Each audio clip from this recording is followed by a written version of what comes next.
Choco Bandits are behind bars. Those bars won't be made of chocolate. What are you eating? You know what they say?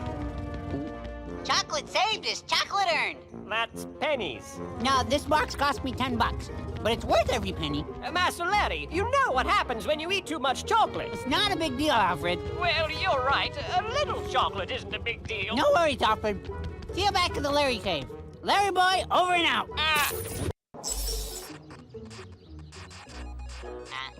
You're on. Hold on. Let me save. Sorry. This is Petunia Rhubarb, reporting from Bumbleberg Park, where preparations are underway for the city's Gala Tricentennial celebration. But as the city gets ready to celebrate its 300th birthday, something very odd has been discovered which has authorities concerned. The statue of Bumbleberg's founder, Obadiah Bumbley, has been mysteriously wrapped in what appears to be a giant spider web. And one such concerned authority would be none other than the mayor of Bumbleberg herself, Mayor Blueberry. Oh, hello. I was not expecting you. Mayor Blueberry, do you expect this recent vandalism to have an impact on the upcoming celebration? Heavens, no. Everything is organized and well under control. I'm not letting a few silly cobwebs get in the way of our 300th birthday. Hey! Try something a little more delicate? Oh, okay.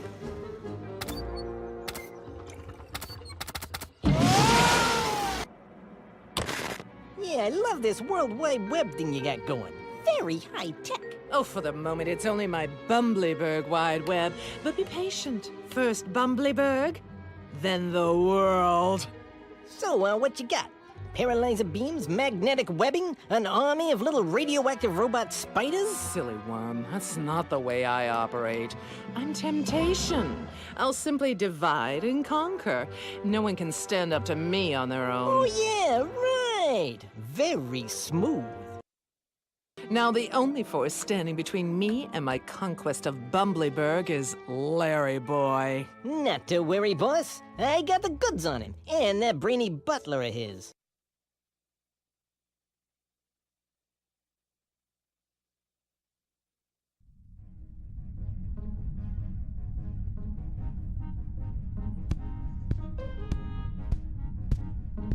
Master Larry, you've returned. At long last, I've completed the design for a new gadget to aid you in your crime-preventing duties. That's great, Alfred. What is it? Well, first, let us prepare by performing your most basic superhero moves. Okay, I'm ready. Welcome to LarryBoy and the Bad Apple, which is my second least favorite game. And it may seem a little bit underwhelming in comparison to Soldiers of Misfortune, but even in the tutorial I think the problems with the game are incredibly apparent. This is an incredibly slow tutorial for what are incredibly simple game mechanics. It took me all of 3 seconds to figure out everything I was supposed to do, but I have to wait for Alfred to keep talking and droning on. Unlike many other tutorials in similar games, it won't let you complete the objectives ahead of time. You have to wait until Alfred specifically tells you to complete the objective before it will trigger properly. The game mechanics are so simple that without Alfred gating your progress like this, the tutorial would take a minute or perhaps even under a minute. I would understand if this game were intended for, you know, toddlers, but it's a little too difficult for toddlers while not being difficult enough for anyone who's not a toddler. It seems like the developers didn't understand that kids have different cognitive abilities at different ages and just decided to cover all of their bases. Like most of the game, aside from the tutorial, you would think seems like it's trying to aim for the same demographic that would play Super Mario Sunshine and such. But then there are some gameplay mechanics that are so incredibly juvenile, it makes me question that. You'll definitely see one of those mechanics in this video. Yeah, I know I can double jump and glide. I would have been doing it ages ago if you would just spawn the notes for me to do such. I have to wonder, is there some sort of downside to letting kids complete the objectives ahead of time if they're smart enough for that? There are supposed to be some vaguely educational elements to this game, so wouldn't rewarding kids for thinking critically be a good thing? So here's the essence of the tutorial in just 30 seconds. We learned that we can press the square button to transform into a heavy weight and use it to push down switches, but if we stand on the switch while we're in our weight form, the switch doesn't go down. So you might think you're doing something wrong, or that you're using the power-up incorrectly, or this isn't even a switch that you're meant to push down. But no, this is the switch that you're meant to push down. You just have to wait for Alfred to stop talking first. So we're just gonna skip past the rest of this awful slog of a tutorial and go ahead to the actual gameplay. I'll be back shortly, Master Larry. Meanwhile, I trust you won't give in to your temptation while I'm gone. Don't worry, Alfred. I'm stronger than temptation. I'm a superhero. Ah! Ah!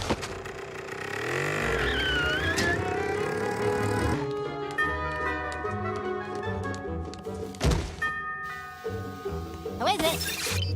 Hello? Alfred said someone named LarryBoy might need some assistance. All clear. Come on in. I'll be right. LarryBoy will be right up. I thought you'd never ask. Before we get to your exercises, you don't mind if I have a little snack, do you? It gives me energy. Something the matter, Dumpling? No, I just have this thing for chocolate, that's all. Oh, where are my manners? Care for a bite? No thanks. I've been eating too much of it lately. Less chocolate, more exercise. Wise plan. Ladies and gentlemen, welcome to the chocolate room! Did you know that white chocolate contains no caffeine? Really? That sounds healthy. Go ahead. Just a teensy-weensy taste won't hurt. Well, I suppose if it's educational. Oh, it certainly will be. And yummy. Excellent. Now, try another one.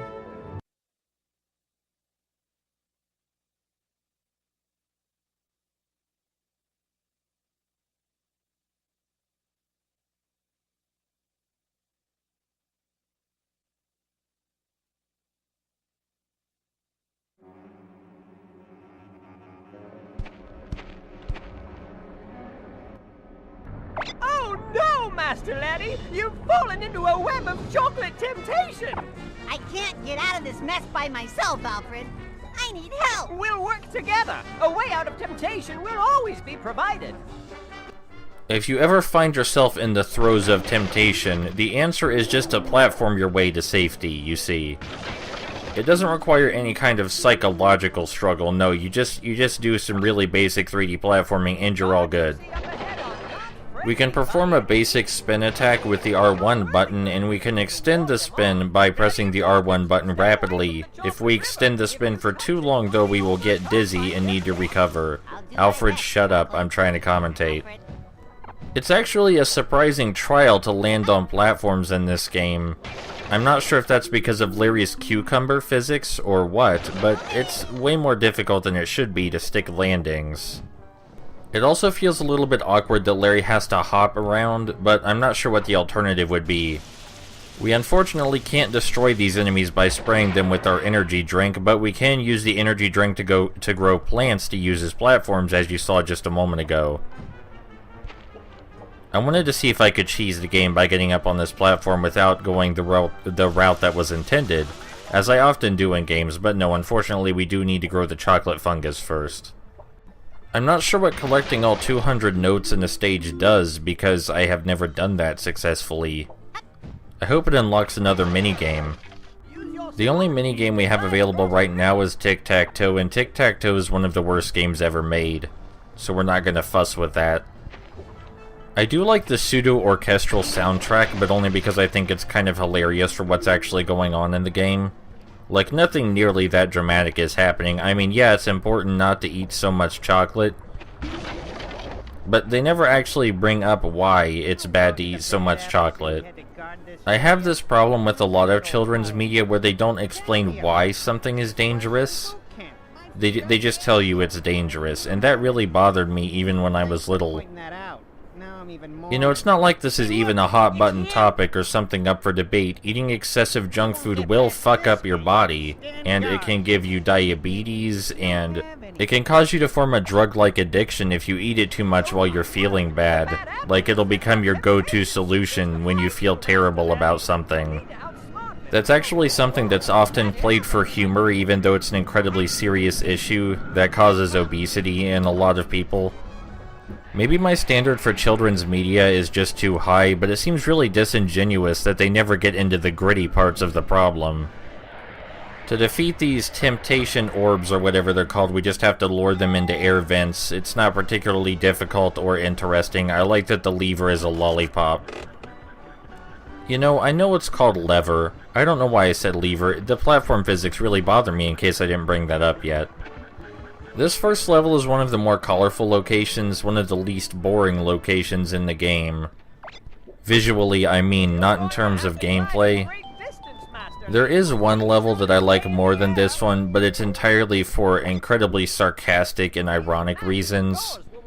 I think it might be the third or fourth level, but there's a level that's all about video games, and it's an incredibly 90s misunderstanding of video games kind of level. Like, everything looks like Tron, and is what normal people, I assume, think code looks like. And the people who made this game, they're game developers, they know that's not what video games look like. But they had to make that level anyway, and I have to wonder if some part of them was crying inside. There's no reason to insult the children playing this game. They're already playing a video game. They know what a video game looks like. The level in question is like someone only heard about the idea of video games and nothing else through hearsay, and they tried to imagine what that would look like. Alfred won't stop explaining how to solve the puzzles. It's not like the puzzles are even difficult. I'm not sure you could actually call them puzzles. Every time we need to use the heavy weight mechanic, there's a giant button with flashing red arrows on it. I know children aren't geniuses, but you should probably let them figure out how to solve problems for themselves, especially if they're supposed to be learning skills that will help them later in life. In real life, there is no Alfred.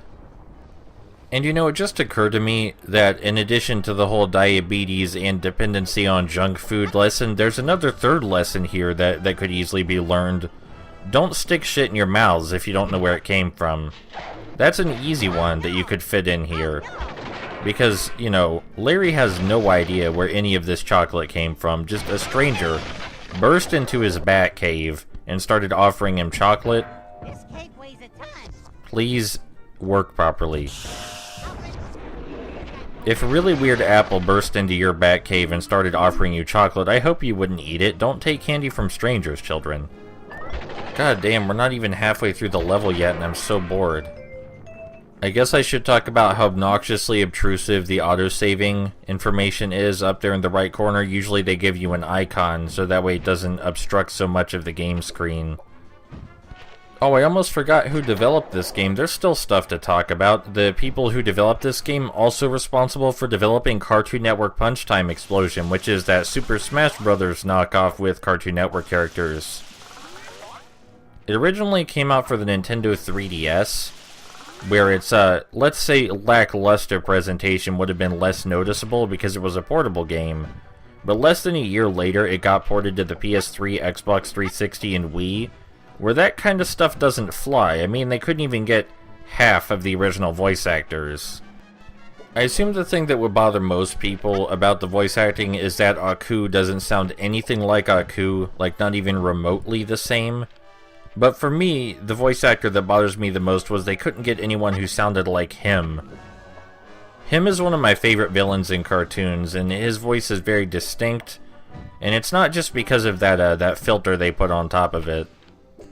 Really, the best thing about that game is that because it was based so heavily on Smash Bros. Brawl, there were assist trophies, and some of the assist trophies reacted in special ways to certain characters. Like Dracula from Billy and Mandy would dance with Johnny Bravo, and that was really cool and weird, and I had no idea what was happening the first time I picked up that trophy.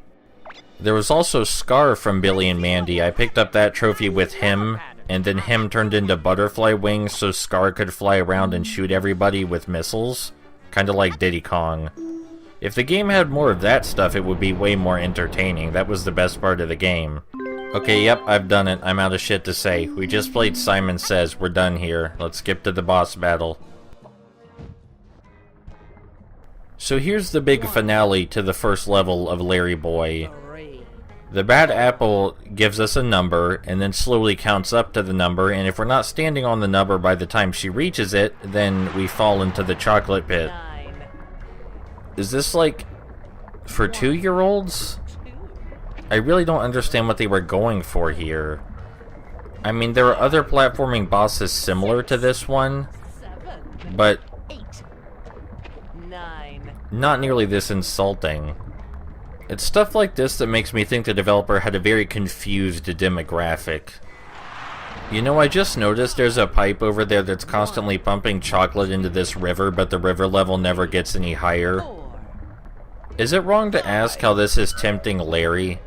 Like, Alfred says that if we fall into the chocolate river, we'll give in to temptation and we'll fail. I get that part. It's a little weird, but I get it. But what is this part with platforming on cookies supposed to do? Like, can't she just make all the cookies fall down at once and drop us into the chocolate? Wouldn't that achieve her goal? I will hand it to her that she has a better plan than most villains because she went straight for LarryBoy. She didn't wait until LarryBoy was already screwing with her plan. She was proactive about it. God, is this section still going?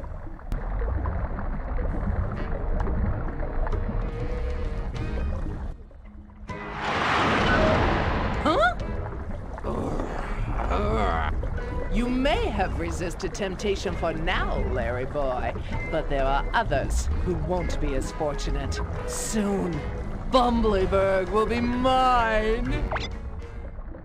You did it, Master Larry! You've resisted temptation! Thanks for your help, buddy. Oh, it was a pleasure. It seems we all need the help of others to get out of temptation. Cross the bridge and let's...